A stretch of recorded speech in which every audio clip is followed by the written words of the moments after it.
Hey guys, kids are on the bus. Let's go home and clean house. I do have their toothbrush holder I still need to put on the sink, but other than that, this one is done. So is this one. Hello, with toilet bowl cleaner in my hand. Very sexy. Then we have some donate stuff, some sanding stuff, and look at this Mod Podge of a mess of a dining room. This is our catch-all. Even our dogs are ashamed. It needed done. So we're doing curtains, we are doing windows, we are taking I didn't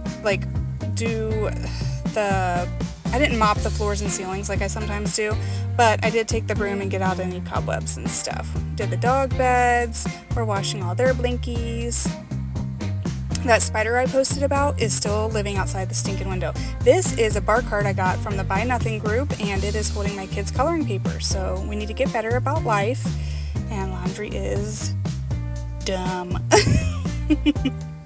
Do y'all have a tote of socks? Me either.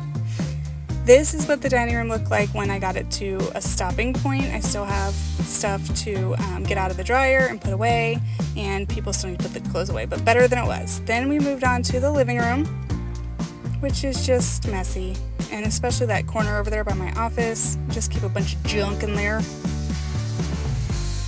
So we took the broom, we did the things, just like we did in the dining room, took the curtains down.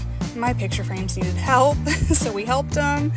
And put everything back, mostly everything back. Everything that was not supposed to be in here, I got out of here, and I still need to work on those photos right there. And then I noticed this light is broke. I don't know how long it's been broke, but it was broke.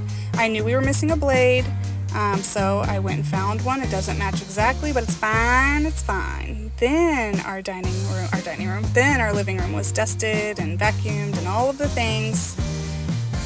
And everybody lived happily ever after. Then I noticed this is where we keep our dog food and water, and it was a disgusting mess, so we had to clean that up too. And now I'm on my way to my mother-in-law's. Bye!